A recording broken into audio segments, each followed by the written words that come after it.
Assalamualaikum warahmatullahi wabarakatuh. Apa kabar sahabat Instagram Kak Ratu dan Kak Feni? Terima kasih selalu bergabung dan diskusi dengan kami. Pertama-tama mari kita panjatkan puji syukur kehadirat Allah atas nikmat yang dianugerahkan kepada kita semua sehingga diberi kenikmatan berupa kesehatan jasmani dan rohani untuk hadir dan bertatap muka di live IG dalam acara Road to Talk Show Part 2. Assalamualaikum Iqbar. Ya, hari ini adalah hari keempat kita bertemu dalam acara ini ya. Iqbar jika ingin bergabung silakan ya. Diinformasikan di dalam tulisan, kemudian nanti akan di-invite ya. Sebelum nanti Kak Feni juga akan hadir ya. Baik, saya ucapkan terima kasih yang sebesar-besarnya kepada segenap sahabat yang dengan tulus dan ikhlas meluangkan waktu untuk menghadiri acara ini. Mari kita buka acara ini dengan membaca basmalah. Bismillahirrahmanirrahim. Rabbi shrah li sadri wa yassir li amri wahlul 'uqdatam min lisani yafqahu qawli. Baik, kali ini Kak Ratu dan Kak Feni akan menjelaskan atau membedah dua bakat terakhir di influencing talents, yaitu self assurance dan activator. Baik, saya akan membacakan terlebih dahulu apa yang dimaksud dengan self assurance ya.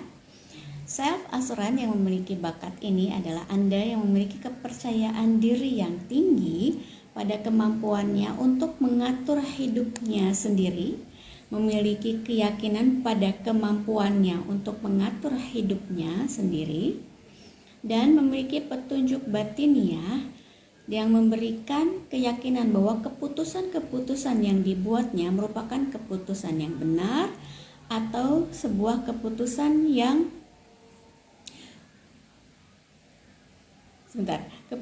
yang mengambil resiko menghadapi tantangan baru, dan memiliki perspektif yang unik dan berbeda sehingga harus memutuskan segala sesuatunya sendiri, dan memiliki keyakinan tidak hanya pada kemampuannya sendiri namun juga pada pertimbangan atau penilaian yang dimilikinya. Sementara yang memiliki bakat aktivator adalah Anda yang dapat membuat sesuatunya terjadi dengan mengubah pikiran menjadi tindakan. Di dalam pikirannya itu ada banyak pertanyaan yang kemudian terus-menerus ditanyakan adalah kapan saya dapat segera memulai. Dan orang ini seperti terlihat tidak sabar ya, karena dia ingin segera mengambil tindakan, begitu ya, berani mengambil tindakan walaupun informasinya tidak memadai, karena baginya kesalahan merupakan proses belajar. Begini jika Anda yang berbakat aktivator seperti ini ya. Baik. Ada persamaan yang dimiliki oleh self assurance, bakat yang self assurance dan aktivator, yaitu sama-sama percaya diri untuk bertindak. Kemudian perbedaannya ada pada jika self assurance adalah orang yang berbakat luar biasa dalam tema jaminan diri, merasa percaya diri dalam kemampuan mereka untuk mengelola hidup mereka sendiri. Mereka memiliki kompas dalam yang memberikan kepercayaan bahwa keputusan mereka adalah tepat. Dan aktivator adalah orang yang dapat membuat hal terjadi dengan mengubah pikirannya menjadi sebuah tindakan. Ya itu tadi disebut bahwa sepertinya orang-orang aktivator ini adalah orang-orang yang tidak sabar. Sepertinya ya, karena ingin selalu memulainya. Baik. Saya bacakan kembali ya, apa yang dimiliki atau keunggulan yang dimiliki oleh yang berbakat self assurance. Silakan Kak Feni. Ya, orang yang memiliki Assalamualaikum. Maaf. Aduh, beneran dah. Agak lupa aku. Ada telepon jadi lupa deh. Oh, ada telepon. Iya, iya, iya, Uh, iya. Baik, baik. Ya, tadi sudah Kak Ratu jelaskan terkait dengan deskripsinya Kak Fendi. Nah, ini dan juga perbedaannya seperti apa gitu. Kalau misalnya self assurance dan aktivator. Nah, self assurance ini seperti kepercayaan diri ya Kak Fendi ya. Iya, Kepercayaan orangnya diri. sangat yakin dengan dirinya Mhm, dan dengan apa yang dia pikirkan, dia rasakan, yang dia mhm, ingin lakukan itu dia yakin gitu. mhm, Sangat mhm, yakin. mhm. Iya. Apakah dia juga memiliki bakat-bakat yang lainnya yang kemudian melegitimasi tindakannya? Karena ini memang kalau aku lihat agak sedikit sulit untuk membedakan self assurance dengan aktivator nih Kak Feni. Aku mencoba untuk mendeskripsikan atau mencari arti dari bakat-bakat ini gitu ya. Karena self assurance dan aktivator ini dimiliki oleh para pengusaha yang sukses mungkin ya Kak ya, yang kemudian mereka tidak melihat ini adalah sebuah tindakan yang salah, tapi ini adalah proses belajar begitu loh Kak Feni. Gimana Kak Iya, Feni jadi kalau melihat kalau self assurance dan aktivator? oke, misalnya dari aktivator dulu ya. Kalau Ya. aktivator ini kan pribadinya spontan. Jadi kalau Mhm, misalnya ada apa-apa ya lakuin aja dulu, belajarnya sambil jalan. Istilahnya mhm, gitu lah. Pokoknya mhm, mhm, punya ide lakukan. Jadi dia mhm, harus direalisasikan baik pemikiran ataupun gagasannya gitu. Jadi mhm, kelihatan cepat bertindak, nggak sabaran gitu. Karena dalam pikiran dia lakuin mhm, aja dulu, ntar kalau ketemu masalah ya kita selesaiin gitu kan, kesannya begitu. mhm, Jadi dia tuh memang senang menciptakan momentum gitu. Itu core strength-nya, menciptakan momentum. Jadi ayo lakukan. Kalau ada masalah kita cari caranya gitu untuk yang menyelesaikan self masalah assurance tersebut ya gitu. kan? Jadi nggak banyak, nggak itu yang aktivator. Oh, Kalau aktivator aktivator. tuh begitu, dia menciptakan Mhm, momentum. Jadi ayo mulai sekarang gitu. Itu paling senang tuh dia. mhm, Kemudian mhm, ini harus sekarang kayaknya gitu. Kalau orang aktivator tuh ini harus segera dimulai nih sekarang. Ayo kita lakukan. Kalau orang analitikal kan tar dulu dianalisa dulu dong gitu kan. Nanti kalau kalau ada masalah di jalan gimana? Kalau apalagi kalau orang deliberatif kan ini ada harus persiapan yang harus dilakukan gitu. Tapi kalau orang aktivator dia lebih baik lakukan sekarang gitu kan. mhm, Entah ntar nanti pas ketemu di jalan gitu ada kesulitan gitu atau salah jalan ya kita nanya sama orang gitu, kesannya gitu kalau dalam keseharian ya. Orang aktivator iya, tuh pokoknya lakuin aja dulu, jalanin aja dulu, ntar kalau ketemu masalah baru tuh kita cari penyelesaian masalahnya. Itu aktivator. Jadi dia butuhnya memang diberi ruang untuk bertindak spontan gitu, bebas untuk segera bertindak spontan. Dia nggak suka tuh diskusi lama-lama gitu kan. Kelamaan nih diskusi, ayo lakuin aja, ntar juga kita ketahuan kok masalahnya ada di mana gitu. Kalau orang aktivator tuh gitu tuh. Ya, ini berbeda 180 derajat dengan Kak Feni sendiri yang memiliki Iya, analytical dan deliberatif ya. iya. Jadi berarti sih masih putih ya, masih masih agak di bawah lah yang, tapi analytical iya di atas gitu kan. Jadinya pasti segala sesuatu ya harus ada perencanaan dulu dong gitu, harus ada apa sesuatu yang diatur dulu lah gitu sebelum kita lakukan. Makanya kadang-kadang nggak jalan-jalan jadinya gitu. Iya, iya, iya, betul. Kebanyakan mikir. Kebanyakan mikir, kebanyakan menganalisa, kemudian Iya. jadinya ya yang menciptakan momentum adalah para aktivator yang kemudian narik-narik kafe ini, ayo, ayo, ayo. Nah, kalau Iya. self assurance itu dia membangun keyakinan sih sebenarnya. Jadi dia Oh, sendiri udah gitu. kayak punya kompas di dalam dirinya yang bilang ini yang paling benar gitu. Jadi dia membagikan keyakinan itu ke orang lain gitu kan. Jadi mereka yakin bahwa keputusan yang mereka buat itu udah paling tepat lah gitu. Nilai-nilai yang mereka punya itu udah benar gitu kan. Nah, cuma masalahnya kalau kompasnya kurang tepat nih yang dipilih gitu kan, jadinya bisa merasa bahwa dia yang paling benar. Manusia yang lain tuh nggak ada yang benar gitu kan. Jadi harus ngikut kemauannya dia karena dia yang merasa aku yang paling benar gitu kan. Jadi yang lain tuh nggak bisa ngasih tahu gitu. Nah ini yang harus diantisipasi gitu. Jadi kompasnya harus tepat nih yang dia punya gitu. Itu yang yang perlu dipahami oleh orang-orang self assurance gitu kan. Kalau ya aktivator pokoknya dia lakukan, ketemu masalah ya itu nanti kita selesaikan gitu kan masalahnya gitu. Tapi kalau orang self assurance dia yakin banget kalau putusannya dia tuh yang paling benar gitu loh. Jadi orang lain harus ikut dia gitu. Karena dia sangat percaya diri bahwa apa yang dia putuskan benar. Nah, ini yang perlu sangat hati-hati untuk orang-orang self assurance ya. Iya ya, karena itu perlu ditemani oleh yang memiliki bakat-bakat lainnya seperti analytical, kemudian futuristik. Ini terkait jika di dalam sebuah pekerjaan ya Kak Feni ya, bagaimana self assurance ini jika tidak ditemani oleh orang-orang yang bisa memiliki beberapa choices gitu dalam sebuah apa namanya kebijakan begitu ya Kak Feni. Nah ini akan sangat beresiko ya, kecuali kalau memang misalnya dia memiliki perusahaan sendiri atau misalnya berdagang begitu, mungkin dia akan berbeda ya Kak Feni ya.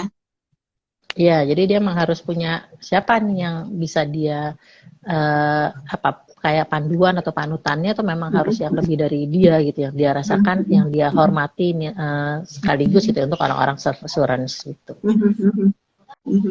Iya, karena itu self assurance ada pada orang-orang yang kemudian apa di entrepreneurs kemudian sebagai leader gitu ya Kak Feni. Memang Assalamualaikum. Dulu mama Masuk mama aja. nyari itu Kakak mau nyari apa?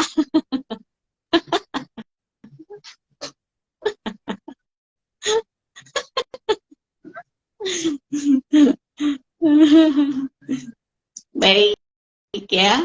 Itu tadi yang terkait dengan self assurance ya, yang kita bicarakan adalah bagaimana jika orang-orang Anda yang memiliki bakat self assurance adalah begitu yakin terhadap apa yang dipilihnya ya Kak Feni, apa yang menjadi keyakinannya ya Kak Feni ya. Ya, maaf intermezzo sebentar.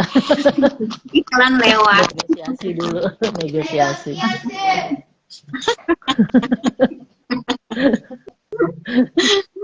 Iya. Sampai mana tadi tuh? Ya, tadi itu adalah self assurance adalah orang-orang yang memang sangat yakin dengan pilihannya, begitu kan?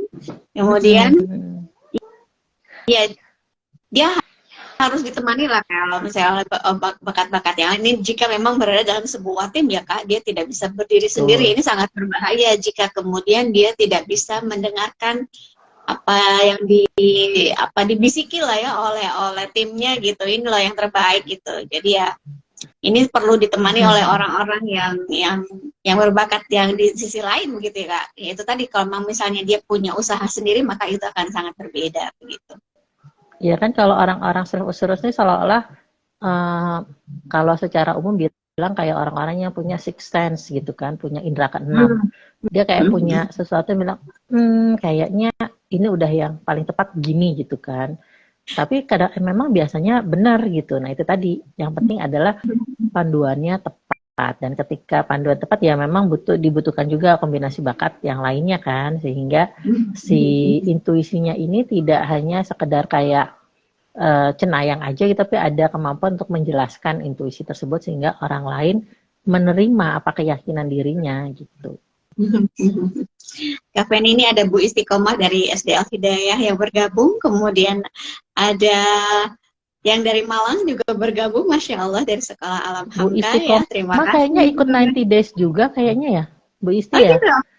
Oh ya? Iya, kayaknya kemarin ngeliat bikin video juga, kayaknya ikut 90 Days bareng Kak Ratu, coba dicek. Oh iya, baiklah. Tadi ada Iqbar, tadi ada Iqbar deh, Mas ya? Ah ya, hai Iqbar. Iya. Entahlah masih bergabung atau tidak ya, boleh nanti jika ingin bergabung bersama kami silahkan begitu ya. Ya Bu Istiqomah, jika ingin bergabung bersama kami saya akan invite, beri kabar di dalam tulisan ya. Baik, Kak Feni, kita tadi masih di self assurance ya Kak Feni ya. Iya. Ya. Jadi orang-orang self assurance ini kalau punya futuristik sama connectedness itu visionarisnya keren banget tuh kayaknya ya. Karena dia kan jadi udah punya keyakinan kan, ada intuisinya yang lumayan, terus dia bisa merencanakan masa depan gitu kan, sambil menggabung-gabungkan apa yang kemungkinan terjadinya di masa depan gitu. Ini kayaknya bakalan keren banget gitu, orang-orang yang punya bakatnya gabungan dari self assurance, futuristik sama connectedness gitu. Iya, iya, iya. Betul, Kak. Ini makanya aku tadi mau membahas tentang terkait misalnya dia punya kepercayaan diri, kemudian punya futuristik begitu ya, dan punya apa lagi? Saya punya belief, kemudian empati. Wah, keren banget ya, Kak. Ya. Oh, baik. Bu Istiqomah belum bisa bergabung ya. Oh, mengasuh apa nih? Nyambi ngasuh baby. Oh, iya, iya. Oh, iya, iya, iya, iya. Iya, iya, tidak apa-apa ya. Nanti kalau misalnya ada yang mau disampaikan boleh ya, Bu Istiqomah. Ya. Baik, ini memiliki keunggulan dan kekuatannya nih ya, Kak Feni ya. Jadi keyakinan diri ini orang-orang yang punya self assurance adalah orang-orang yang memiliki bakat disimpan di leader ya, Kak Feni ya. Kebanyakan begitu ya, Kak Feni ya. Karena ya, mereka punya influence. Dia juga influencing talent kan, jadi mempengaruhi orang gitu. Karena dia kondisinya harus punya ruang kebebasan untuk melakukan keputusan gitu ya, paling bagus sih sebenarnya ketika dia menjadi leader. Kalau nggak jadi leader, yang jadi leadernya harus punya cara untuk menggunakan intuisinya untuk nanti dimanfaatkan untuk kebaikan perusahaannya lah ya. Iya betul Kak Feni. Ya karena dia punya inisiatif di tengah ketidakpastian begitu dan turbulensi ya kalau misalnya di perusahaan begitu ya Kak Feni. Mungkin kalau misalnya kita bisa bayangkan pada saat kemarin sedang pandemi begitu ya, misalnya orang-orang aktivator kemudian self assurance ini mungkin akan bergeraknya lebih cepat ya Kak Feni, meskipun kegagalan adalah sebuah karena perjalanan ya jadinya mereka nggak masalah begitu. Karena itu lahirlah kemudian apa namanya profesi baru dari pandemi ini begitu ya Kak Feni ya. Kang BP bergabung, Masya Allah Kang BP mau bergabung. Masukin Kang BP ya. Invite. Iya siapa Kang BP punya self assurance ya Kang BP? Atau aktivator? Kayaknya. Kan katanya orang-orang self assurance sama aktivator ya itu orangnya nyebelin nih kata Abah. Tapi kemudian tanpa aktivator ya jadinya nggak seru juga gitu, maksudnya emang kita butuh orang-orang aktivator kata Abah gitu. Iya. Iya baik ya seperti itu. Ya kalaupun misalnya kita mau belajar dengan orang-orang yang self assurance ini ya Kak Feni ya, ketika misalnya kita pernah menjadi kepala sekolah mungkin ya Kak Feni, ada pengalaman bagaimana harus memiliki kepercayaan diri untuk membuat sebuah keputusan begitu Kak Feni ya. Iya sih, tapi kan kalau kita karena kita nggak punya self assurance ya, self assurance-nya mungkin posisinya putih atau abu-abu lah misalnya gitu kan, kita gunakan bakat kuat lainnya untuk menganalisa sebelum putusan itu diambil. Kayak misalnya pada waktu kemarin mau pandemi misalnya kan, saya sudah mengamati situasi-situasi misalnya sebelum-sebelumnya, terus saya sudah mulai mikir ini kayaknya sudah harus segera diambil tindakan mempersiapkan pembelajaran online misalnya gitu. Itu udah mulai dibicarakan gitu kan di kalangan pimpinan-pimpinan gitu kan. Kita harus sudah siap nih dengan kondisi ini, apa nih yang paling mungkin gitu kan. Nah itu harus bergerak cepat. Ternyata dari intuisi yang itu, dari dari analisa-analisa yang itu tuh, ketika saya ngomong 2 hari kemudian keluar tuh lockdown, gitu kan. Tapi kita kan udah siap nih, yang atas udah siap nih, tinggal oke, mau pakai apa gitu kan. Itu yang belum dapat tuh pada waktu itu. Akhirnya digunakan misalnya kayak yang gampang dulu deh, yang paling cepet yang bisa gitu, Google Drive. Oke, lakukan Google Drive. Teman-teman diminta untuk segera membuat materi gitu kan, dimasukkan ke Google Drive, kita share ke orang tua. Itu yang paling mungkin, karena tiba-tiba lockdown, sedangkan sekolah tetap harus jalan gitu kan pada saat itu gitu kan. Jadi kita cepet tuh langsung dilakukan di hari itu ya. Namanya baru pertama, banyak kekacauan ya wajar gitu kan. Kalau saya ngeliatnya wajar aja, namanya kita juga baru. Siapa sih yang pernah mengalami situasi seperti itu? Nggak ada gitu kan. Jadi segala tindakan yang kita lakukan di saat itu adalah satu hal yang bisa jadi sesuatu yang baru yang kita harus coba gitu kan. Yang penting tujuannya kan masih jalan ya. Tujuannya adalah gimana anak-anak tetap bisa belajar walaupun di rumah. Seenggak nyaman apapun gitu, tapi ya kita harus coba. Sebagai guru ya kita yang harus belajar gitu kan. Kalau saya dulu kan mikirnya gitu, kita yang harus belajar untuk menghadapi ini dan menenangkan anak-anak. Enggak apa-apa kok, ini enggak masalah gitu kan. Nah itu kan situasi yang harus kita lakukan pada saat itu gitu ya. Tapi kalau saya ngelihatnya, saya bukan masalah self-assessment, saya analyticalnya kayaknya yang jalan sama connectedness-nya. Ngelihat dari beberapa berita, dari beberapa kasus di negara lain gitu yang saya lihat, oh ini kayaknya harus belajar online nih gitu kan. Udah mulai kepikiran, nah apa nih yang bisa nih gitu kan. Semua kan pada saat itu belum pernah pakai Zoom, belum pernah gitu kan, istilahnya gitu lah. Jadi ya untungnya pada saat itu Zoom langsung ngasih kebebasan kan untuk pakai gitu kan, tanpa batasan. Pada awal tuh masih belum dibatasin banget lah ya, awal-awal banget karena kita masih di pandemi, mereka masih banyak gratisnya gitu. Nah itu yang kita pakai ya, kita belajar on the spot lah gimana caranya buka Zoom, masih bingung-bingung, masih rame-rame di kelas gitu. Belum tahu gitu ya, tapi bareng-bareng sama tim kan akhirnya semuanya saling belajar, saling ngasih tahu, ayo ini mesti begini, ini seperti ini ya, kita atur sama-sama. Alhamdulillah lah semuanya bisa berjalan dengan baik gitu. Betul, situasinya pada saat itu semuanya juga crowded ya Kak Feni ya.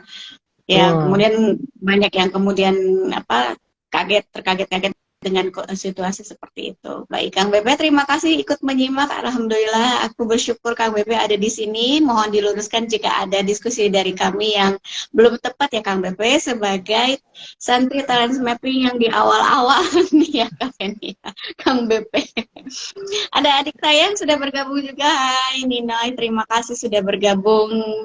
Ada di Bandung, ya terima kasih. Jadi dimanapun ketika hikmah dari pandemi ini, semuanya bisa tergabung walaupun itu di luar negeri. Pada saat itu juga aku pada saat pandemi juga bisa berkomunikasi dengan Kak Dian yang ada di Amerika waktu itu saya bisa online langsung begitu ya, Masya Allah. Dan itu adalah ketika Allah mentakdirkan bagaimana pandemi itu terjadi, Masya Allah ya, seperti itu Kak Feni.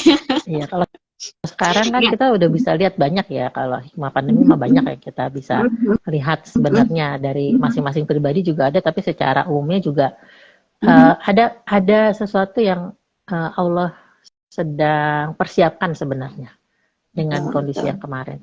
Tapi kita mungkin belum tahu apa gitu nantinya ya. Kita lihat lagi berikutnya.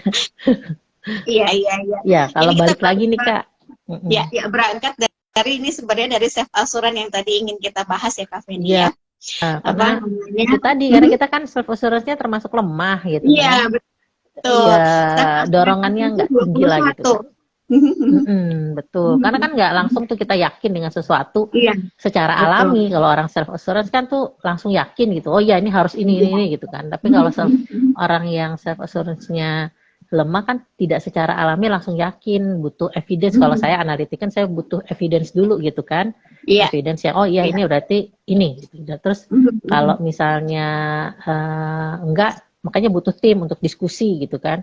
Gimana nih, benar nggak nih apa yang saya pikirkan, begini-begini kemungkinan seperti ini gitu. Nah itu kalau self assurance-nya lemah, nggak langsung yakin dengan putusan yang akan dibuat nanti gitu, butuh penguat lah istilahnya. Betul.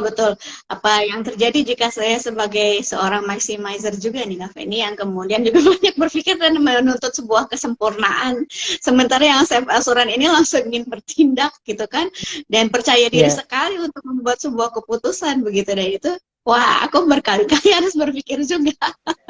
Karena ada developer Kak. Iya. Tenang, ada developer. Jadi kita kan pengennya memajukan yang lain juga. Jadi itu yang bikin membantu kita. Oke, maximizer turunin dulu deh dikit, developernya dulu yang dinaikin.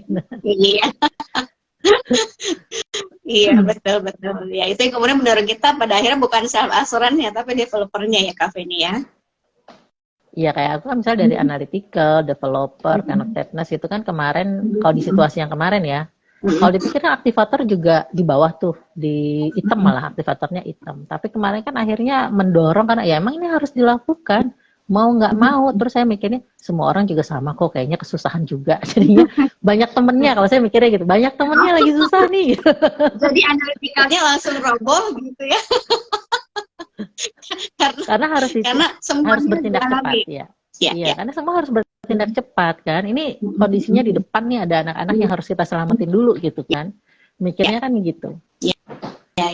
Karena ingin memajukan yang lainnya apapun sehingga dicobalah begitu ya Kak Feni ya, dan akhirnya ya terjadi kemudian apakah itu dulu dengan Zoom, kemudian Google Meet berbagai macam atau WA call yang kemudian WhatsApp juga kemudian membuat menjadi yang bisa berempat, berenam, berdelapan, kemudian akhirnya bisa juga digunakan sebagai proses pengajaran begitu, Masya Allah ya Kak ya.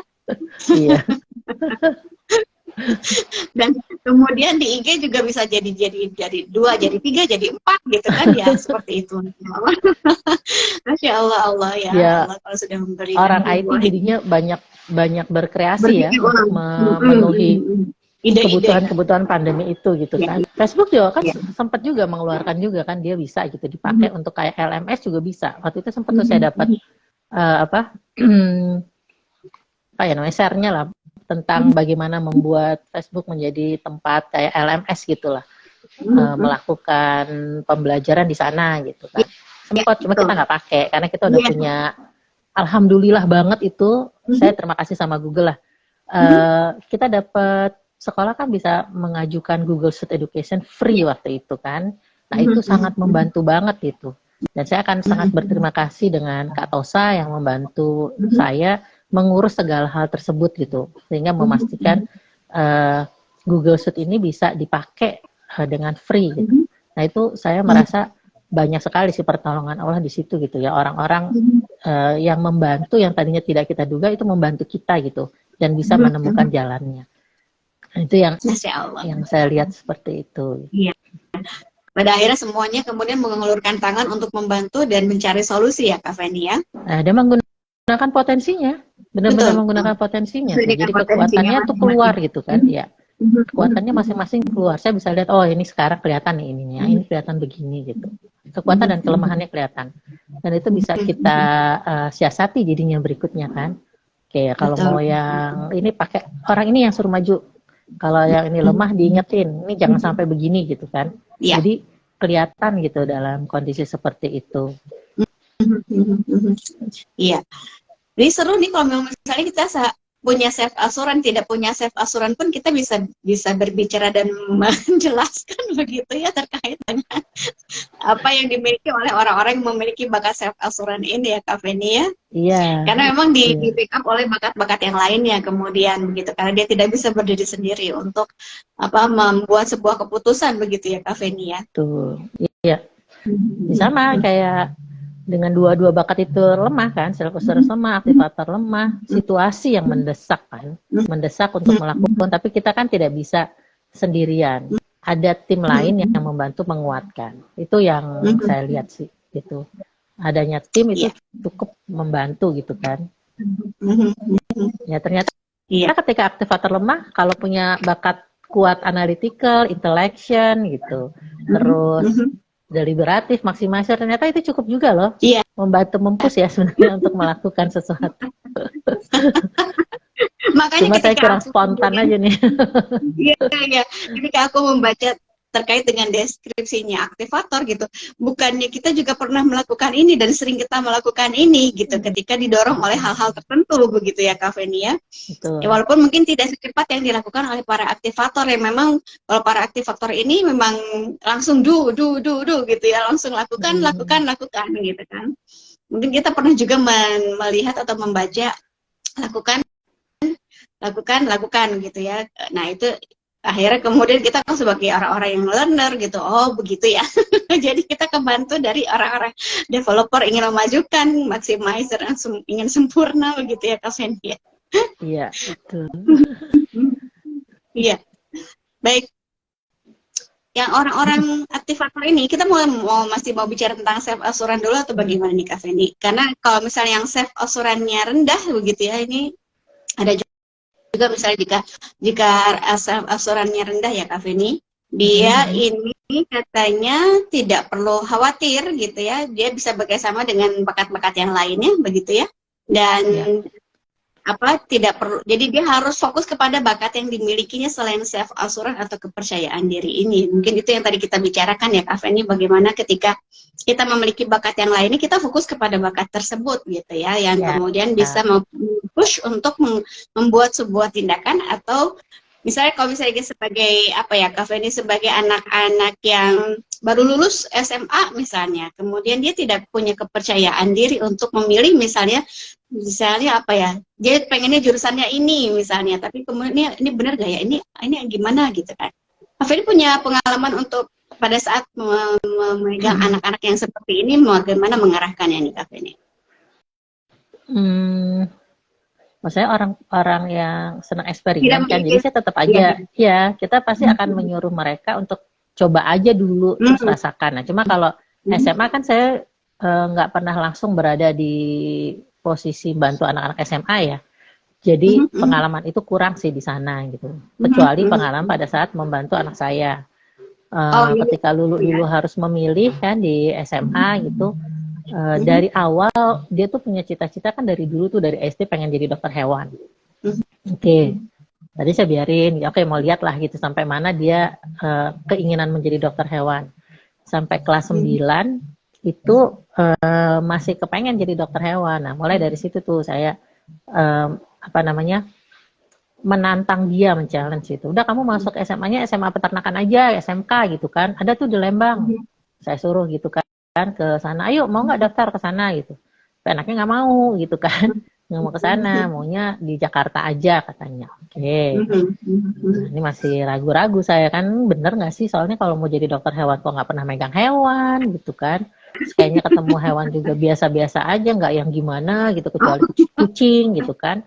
Jadi kan saya mikirnya mendingan dicobain aja dulu. Saya tuh waktu itu dulu mikirnya gini, nggak apa-apa setahun rugi di SMA gitu, masih bisa kekejar gitu kan, dibanding dia salah tuh milih jurusan di kuliah gitu kan. Aduh bertahun-tahun gitu kan, nggak mungkin juga gitu disuruh keluar gitu. Saya nggak suka tuh kalau kuliah keluar, saya nggak mau gitu, maunya selesai aja dulu gitu, habis itu terserah mau milih apa gitu kan, yang penting keluar dulu dari kuliahnya. Saya mikirnya dulu tuh begitu. Nah setelah itu kan saya juga ngeliat sih di SMP aja itu yang di depannya adalah rumah sakit hewan, dia nggak pernah mampir ke sana gitu kan. Makanya saya balik lagi kan bertanya-tanya, emang benar mau jadi dokter hewan gitu kan. Itu gitu kan, udah dipancing-pancingnya nggak pernah tuh keluar cerita mampir kayak ke sana ini gimana gitu, pokoknya nggak pernah gitu kan. Tapi desainnya jalan terus tuh gambar, dia suka gambar. Jadi kalau dia bosen dengerin gurunya di sekolah gitu kan, nah dia gambar kan. Nah itu bukunya saya lihat kalau buka-buka buku itu, nah ini isinya separoh itu isinya gambarnya dia lah di belakang.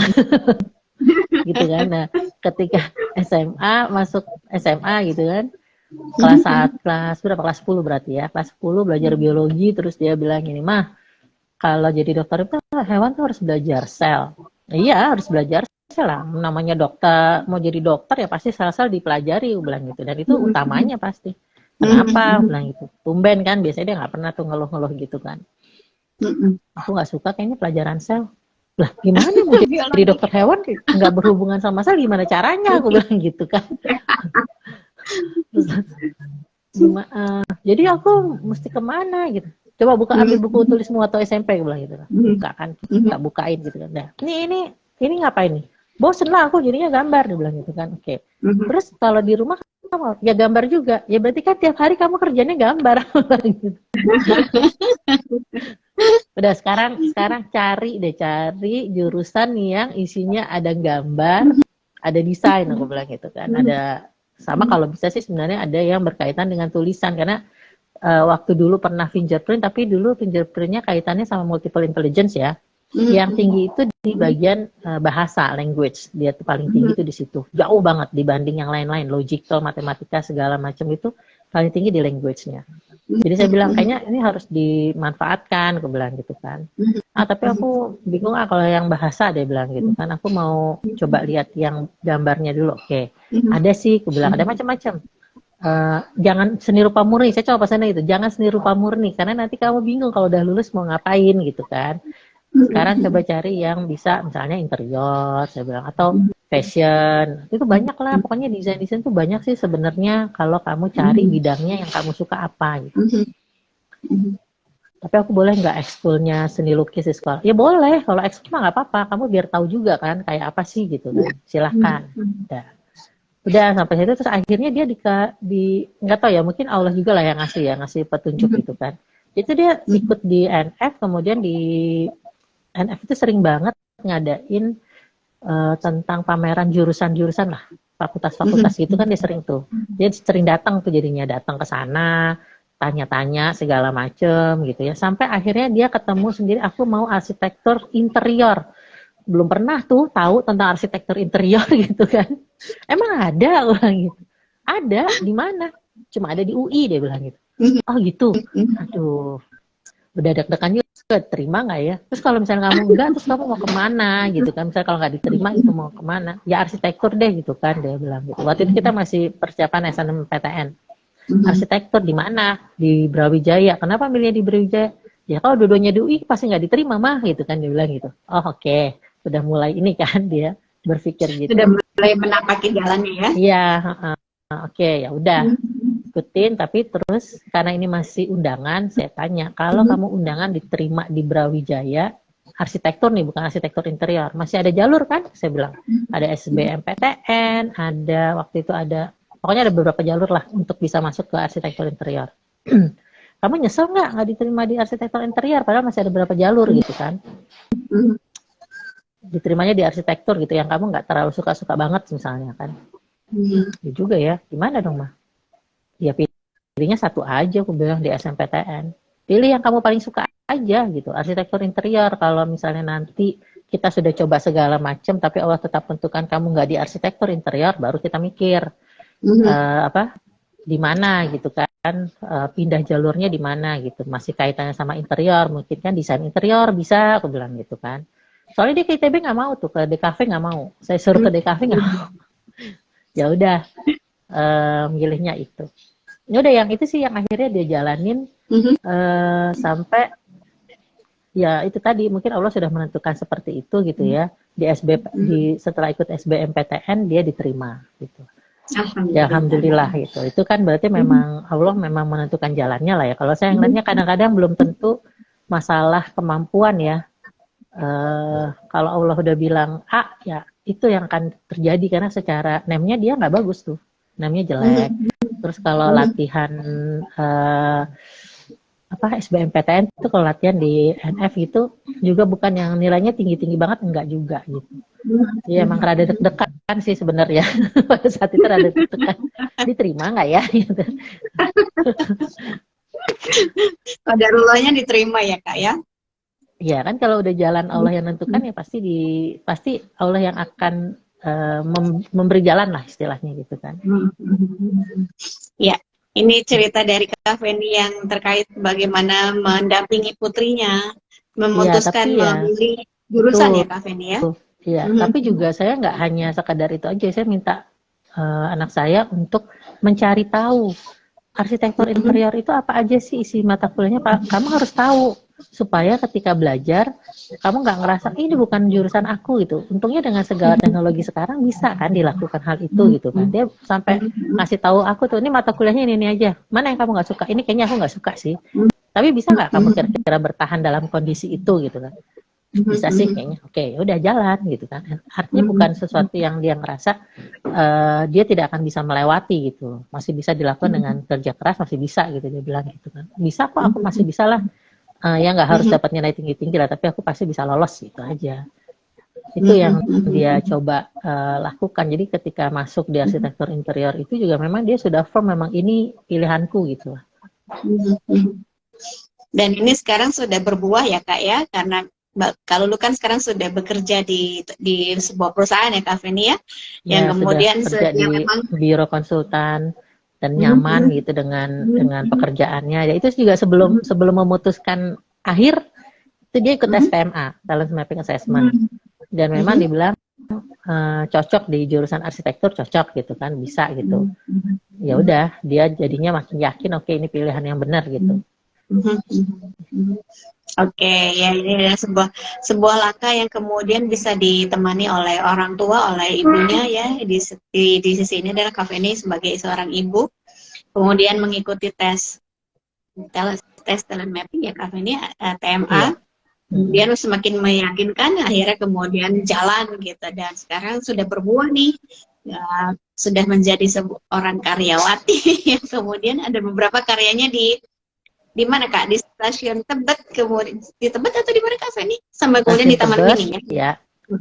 Jadi kalau di arsitektur interior kan ada beberapa macam. Kebetulan anak saya memilih bagian pencahayaan. Jadi kalau yang kerennya kan disebutnya lighting designer gitu ya. Jadi lebih ke arah desain pencahayaan.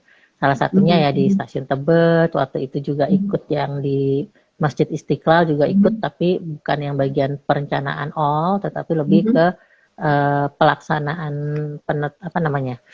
pengawasan ketika si perencanaan ini akan diterapkan di sana gitu.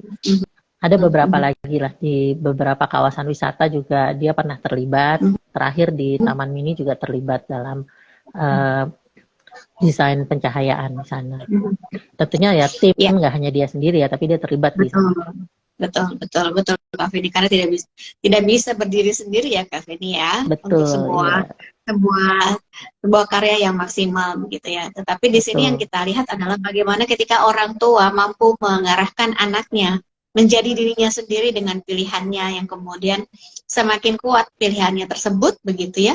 Walaupun tidak memiliki bakat self assurance, tetapi kemudian kita bisa mendampingi, kemudian kita jujur mengakui bahwa anak tersebut memiliki kekuatan-kekuatan yang mungkin berbeda dengan kekuatan orang tuanya begitu ya. Pada akhirnya kemudian bisa berbuah sehingga ya Masya Allah dia bisa berkarya dengan baik begitu ya Kak Feni ya. Iya. Ya mudah-mudahan masih doa aja terus gitu ya. Semoga ya seterusnya dia bisa yakin gitu, karena kan masih dalam proses ya. Saya bilang belum selesai ini kan, masih proses perjalanan. Saat ini dia lagi senang di sini gitu kan. Kita nggak tahu berikutnya ketika dia merasa bahwa harus melangkah lebih jauh lagi kan, bisa saja gitu ya. Intinya pada saat ini dia sedang melakukan sesuatu yang dia yakini bahwa ini potensinya dia gitu. Baik, alhamdulillah dengan sharing seperti ini yang menjadi caring, kemudian kita saling memberikan pengalaman ini yang menjadi kesuksesan dari belum sampai bagaimananya, tetapi ini ada sebuah langkah yang kemudian ini realitanya seperti itu ya Kak Feni ya.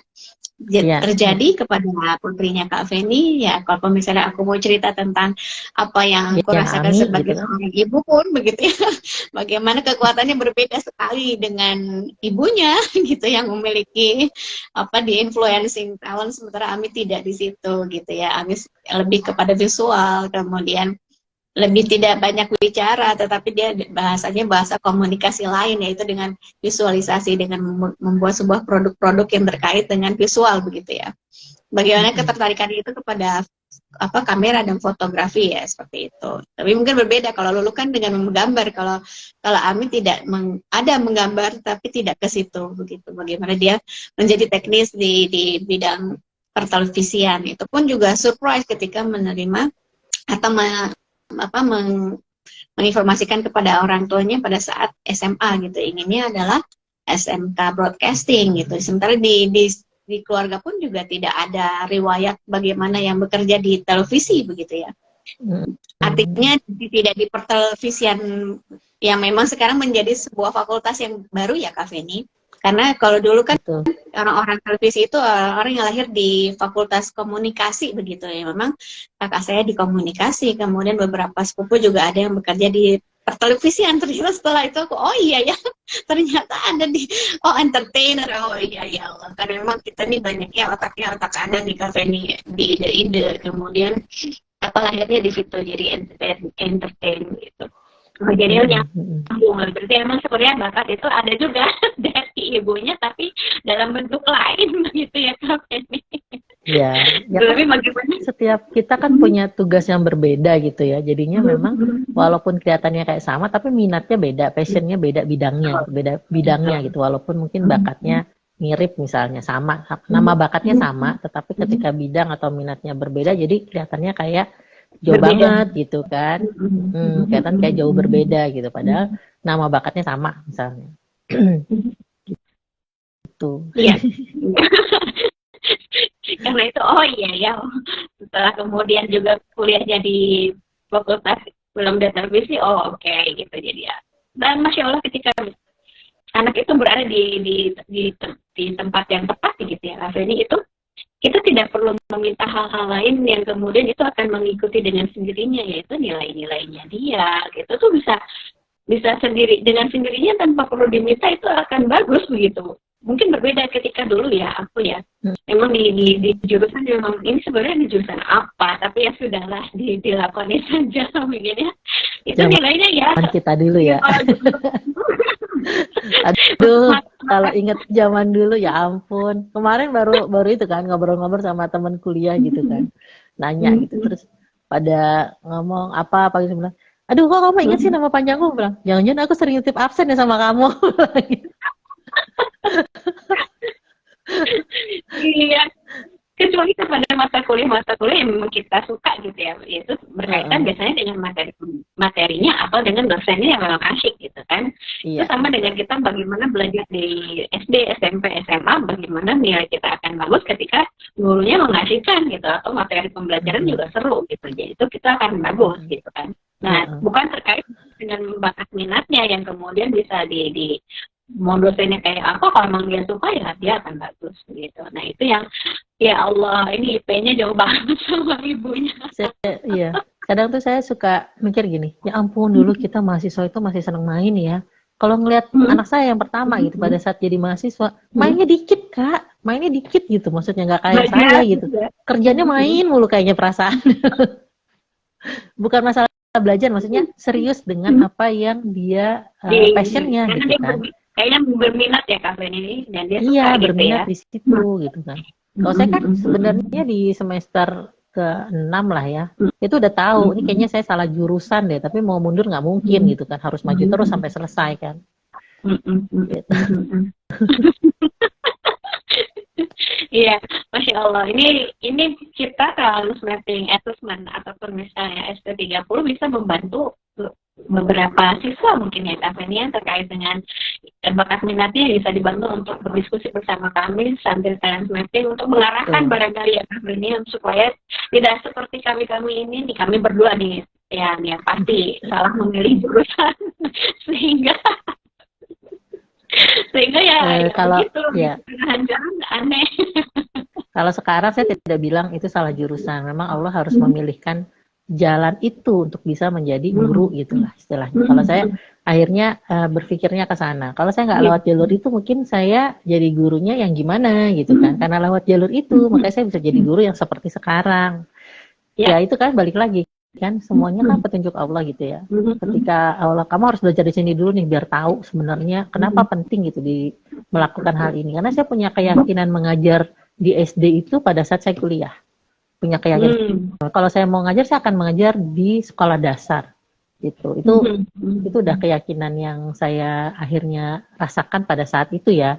Walaupun saya tahu kan kapan ini bikin ngajar di SD, orang kita kuliahnya di teknik sipil gitu kan, mikirnya kan nggak mungkin itu. Kalau ada perasaan begitu, kalau mau ngajar saya akan ngajar anak SD gitu, bukan SMP, SMA ataupun kuliah gitu, nggak ke sana gitu. Dari dulu punya keinginannya seperti itu. Oh iya, berarti Kak Feni ada apa? Ada niat.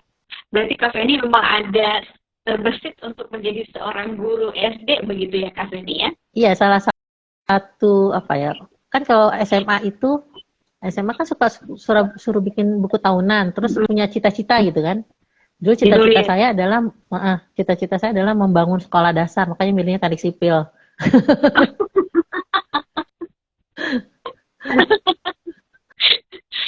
Bukan membangun sekolah dasar, makanya membangun sekolah itu dia dari bawah sih, dari SD sampai SMA gitu.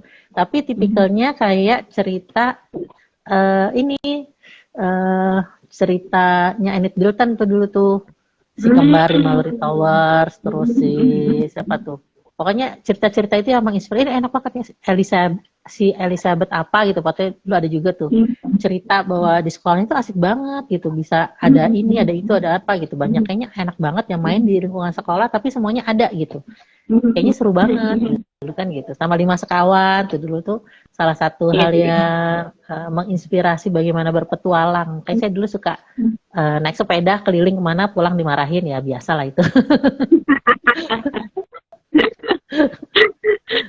Iya. Jadi apa yang diimpikan oleh Kak Feni untuk membangun sebuah sekolah, itu mungkin Anda sedang berproses ya Kak Feni, tetapi kemudian keterlibatannya di dalam sebuah sekolah yang SD itu sudah terjadi ya Kak Feni ya? Sudah terjadi dan itu. Ya. Ya, akhirnya Allah berikan ruang untuk mewujudkan apa yang pernah saya niatkan gitulah ya. Itu saya bilang ya Allah lah yang ini. Kan kalau enggak, kalau bukan Allah yang pilihkan, mungkin saya nggak akan ada di situ gitu kan, bisa di tempat lain. Itu ya kita nggak tahu kan, tetap aja ada Allah yang membantu ya.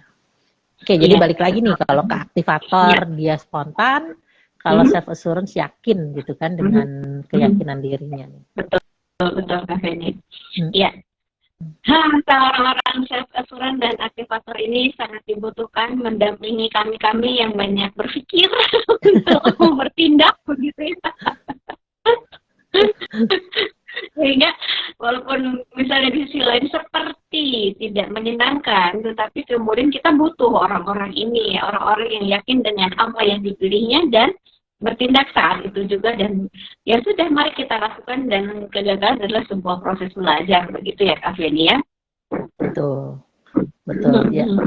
Tapi kalau misalnya dia aktivatornya lemah kayak kita nih kan, dorongannya kan nggak langsung bertindak. Punya ide sih banyak, ada ideasan kan, idenya banyak tapi nggak jalan-jalan gitu kan. Gitu kan, jadi nggak lihat peluangnya juga mesti ngapain gitu. Nah ini kan berarti harus mengubah pikiran yang tadi menjadi tindakan. Mungkin perlu juga sih komposisi bakat yang lain kalau hanya diri sendiri. Tapi kalau misalnya komposisi bakat yang lainnya juga tidak mendukung untuk melakukan sebuah tindakan, ya kita butuh orang lain yang untuk nge-push kita gitu kan, melakukan hal ini. Coba ini kalau nggak di-push sama Karatu, saya nggak bikin live IG. Nggak bakalan ikut. Saya nggak akan punya gitu. Kalau aku coba nggak ada tugas dari Kak Firman, mungkin aku juga tidak berjalan.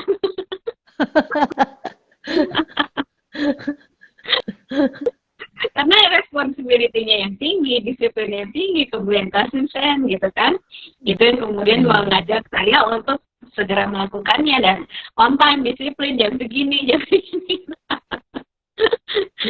gitu. Ya, itulah ya. Yang perlu teman, perlu tim gitu ya, itu kebutuhannya seperti ini. Betul Kak. Nah, self assurance dan aktivator ini memang banyaknya berada di seorang sales atau penjual, kemudian entrepreneur ya Kak Feni ya. Yang memang dia membutuhkan hal juga butuh ya. Jurnalis juga kayaknya butuh ya, orang-orang seperti ini kan. Butuh aktivator lah paling tidak gitu kan, untuk dia bisa cepat melangkah untuk dapat informasi dari manapun. Coba kalau kebanyakan analytical, nanti nggak jalan-jalan tuh dia tempat informasinya kan. Ntar dia, atau lagi kalau punya empati tinggi gitu kan, nggak jalan-jalan, nggak enak nanti ganggu misalnya gitu kan. Iya, banyak pertimbangan kemudian ya Kak Feni ya. Jadi terlalu banyak pertimbangan. Tapi ternyata bisa juga ketika dia bergabung dengan belief dan empati, tapi jadi relawan ya, volunteer gitu. Misalnya relawan bencana, itu tuh perlu. Kalau sebagai relawan bencana, dia butuh orang aktivator karena dia akan bertindak cepat ketika situasi darurat gitu kan. Perlu juga, sehingga dia bisa bergerak dengan lebih cepat gitu, tindakan-tindakannya lebih cepat. Baik, ini kata-kata pamungkas, ada yang mau disampaikan Kak Feni terkait dengan self assurance dan aktivator sebelum kita sudahi? Ini tidak terasa ini sudah 50 udah jam 10 ya? menit.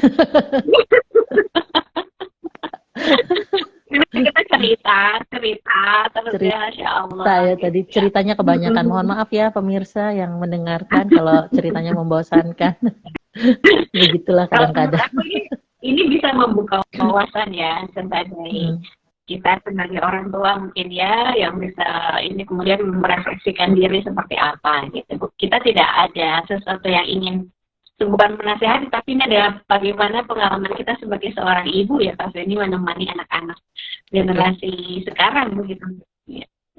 Ya, itu akan lebih menarik ya Kak, kalau misalnya orang tuanya sudah paham tentang bakat, lebih enak lagi gitu loh mengarahkan anak-anaknya gitu. Jadi sebelum anak-anaknya yang disuruh tes ST30 atau apapun itu, sebaiknya orang tuanya juga dites dulu gitu. Jadi paham dulu sebenarnya apa sih gitu yang tentang bakat ini, apa sih tentang potensi ini gitu ya. Itu akan lebih baik lagi gitu. Nah, sekarang tuh hari ini sebenarnya sedang ada talent mapping basic di Hotel Sofyan Cikmutia tuh offline. Seru tuh kalau misalnya bisa ikut gitu ya di sana, belajar tentang bakat, tentang 34 bakat, potensi, kekuatan. Terus nanti kita pakai sebagai orang tua itu untuk membantu melihat anak-anak kita, mengamati, bukan untuk menjudge ya. Bahwa oh ini pasti bakatnya ini, enggak. Kita hanya mengamati karena nanti yang menentukan saya punya bakat ini adalah harus orang itu sendiri gitu. Jadi harus anak itu sendiri. Tapi kita sebagai orang tua membutuhkan itu untuk membantu melihat, mengamati akan diarahkan kemana, stimulusnya apa. Ketika anak sudah menunjukkan kelihatannya kayaknya punya bakat ini, maka kita akan bisa membantu dengan stimulus-stimulus lain yang menguatkan atau makin memperlihatkan si anak ini, oke, aku sebenarnya kuatnya di sini, aku punya potensi di sini gitu ya. Semakin yakinnya seperti itu gitu. Nah, kalau kayak saya dulu mengarahkan anak saya yang SMA itu belum punya tuh pengetahuan tentang bakat, modalnya hanya pengamatan aja gitu kan. Dari pengamatan, dari analitikalnya gitu kan. Jadi itu yang membantu saya sih mengamati anak saya gitu.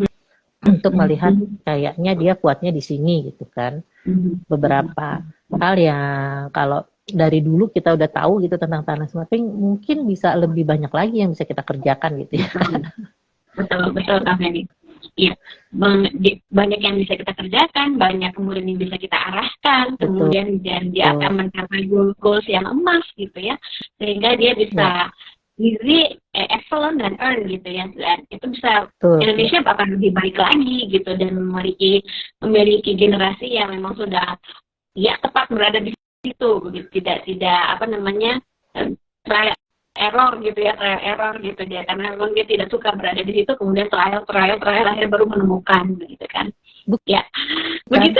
Kalau saya bilang trial and error itu tetap perlu ya, trial and error itu tetap penting, tapi dilakukan pada usia-usia sebelumnya. Jangan seperti kita di usia yang sudah tinggi. Trial error kan repot. Iya, di usia dunia bekerja pun juga saya sendiri masih mempertanyakan apakah benar saya sudah tepat menjadi seorang guru gitu. Pada saat itu yang meyakinkan saya tepat berada di dunia pendidikan adalah Mas Teddy NLP itu yang kemudian enggak, kamu tuh udah bener gitu, karena kamu suka nyanyi, berarti kamu ya emang guru suka nyanyi gitu. Kalau misalnya nggak bisa nyanyi, ntar gimana? Kamu suka berperan, nah itu kamu juga pas berada di sebagai seorang guru karena begini. Nah ketika aku sudah frame-nya kemudian diubah berpikirnya dengan cara seperti itu, aku enjoy pada akhirnya kemudian menjadi guru. Oh udah tepat gitu seperti itu. Dan kemudian aku waktu itu belum tahu juga ternyata aku punya developer dan maximizer yang memang ingin memajukan itu secara naluriah berada di dalam diri sendiri dan memang sudah tepat di dunia pendidikan begitu. Iya betul. Iya. Ya begitulah. Kalau saya sih cuma ngerasa alhamdulillah ya, terima kasih Abah sudah membuatkan sebuah tools yang sangat bagus, juga konsepnya juga keren banget, konsep talent mapping yang semakin yakin lah bahwa setiap manusia itu unik, tidak pernah ada yang sama, walaupun misalnya kelihatannya urutan bakatnya sama, tapi passionnya pasti berbeda, bidang yang diminati pasti berbeda, dan itu tampilannya akan beda juga. Makanya nggak mungkin ada satu orang yang sama persis, bahkan yang kembar pun belum tentu sama gitu kan. Ada saja yang berbeda, karena setiap manusia ternyata diciptakan oleh Allah, ada tugasnya masing-masing. Betul Kak. Ini terima kasih kalimat pamungkasnya sehingga memudahkan saya untuk menutup acara ini. Ya, untuk sementara akan berakhir di hari Sabtu ini.